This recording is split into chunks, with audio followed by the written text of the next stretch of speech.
does exercising reason, like what does reason look like without subsuming particulars into universals, right? If it's just like, and that for me is where I think if you're going to do the work of figuring out what reason that is not captured by this totalitarian enlightenment or whatever it looks like, it lies there. Like what is the relationship between concepts, our concepts of the world, and the particularities of the world?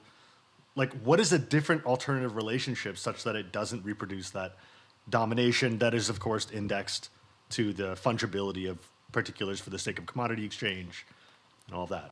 Yeah. So I think like I don't think you can answer this question like abstractly. And like I think the reason it's hard to answer is like I think they might just be wrong about something fundamentally, at least in my opinion. And I'm going to try to like get to that. But I think the reason it's so difficult to be like, what would a non-totalitarian form of rationality even be? Is I think that like the way that they think about reason is kind of distinct. It's like it's a reflection of how they are understanding what is going on. And like they think, at least I think that they think that there's like a relatively straight line running from like the production of industry and the form that it takes and the form of reason that is germane to that activity and like the rest of human rationality. So like for them, there is a split between instrumental reason and other things. And they think that like the reason it's so bleak is they think instrumental reason, which is presumably the goings on in the economy, the cycle of exchange, this has become something that dominates us and that we do not actually wield as a capacity. And therefore, like the reason reason seems like such a bleak thing is because they already have decided that there's a particular kind of rationality that's germane to capitalism that is different from other things. And like, I don't know, I think maybe, so it's social epistemology. Right. So like, when they say that the culture industry has molded men as a type unfailingly reproduced in every product. All the agents of this process, from the producer to the women's clubs, I love the part about the women's clubs, take good care that the simple reproduction of the mental state is not nuanced or extended in any way. So people, this is like a classic critique of both like first alienation, so people are under the control of the things that they create, and rationality takes this like non-agential form, an abstract form, and then there's this like ongoing process of economic growth, and this expands, this out of controlness expands in an unprecedented way. So what's at stake are like the critical capacities of the masses that are like being subsumed by a mode of production that rationalizes its destruction it creates as efficient and progressive. So like the end of this, the form of human rationality that emerges from this process is only geared towards instrumental ends, not human ones. So it becomes like a machine. And so the apex was the war machine of fascism, and in its concentration camps lies the inversion of the French Revolution. Like that's the argument. And like I think it's worth questioning, like I just don't think that this bifurcation between instrumental and like practical reason exists. And I'd be interested to know what you think about that, because like the whole argument hinges on this capacity for reason to become something other than the agents that like participate in it.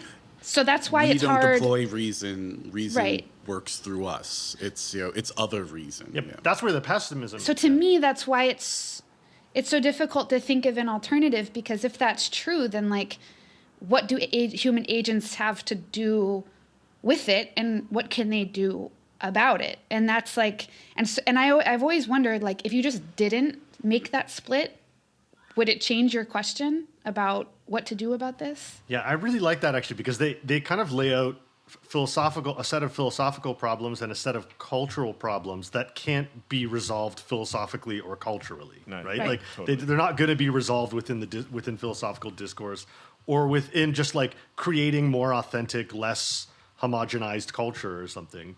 But that's for me where the other shoe drops in a certain way, and the pessimism starts to get me down, because because I don't see. I've met certain like kind of like Frankfurt School folks who, no matter everything you say, they say, well, it's social conditions. Like, that's why, and say like, well, like, what about this, like, social movement? Well, it's a product of social conditions, right? And then it's like, okay, I know, but I'm sorry to interrupt, but like, yes, what would it be responding to? But I know. Okay, so is the only thing, by the way, this is what Sartre was doing in the Critique of Dialectical Reason, respect, is the only thing that changes social conditions just more other social conditions that are totally deprived of any kind of practical agency or like, I don't know. There's, to me, the pessimism comes from the theory of history that sometimes doesn't seem to make room for the interventions of subjects, right? So I agree, but I also, so I'm surprising myself. I'm going to come to Adorno and Horkheimer's defense. Good Here Lord. we go. What is happening?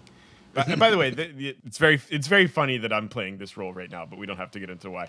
But let's go. But like, at the same time, though, like this is a sort of basic Marxian sort of idea, isn't it? Right? Like the accumulation of capital increasingly in an increasing rate is an accumulation of abstract social power that dominates us as if from without, in the form of dead labor's weight over the living, and in fact, like, this is a consequence of the specific form of reason or rationality, as you said, Lillian, that is germane to or kind of embedded within this form of social organization in increasing division of labor, instrumentalization for the sake of increasing efficiency.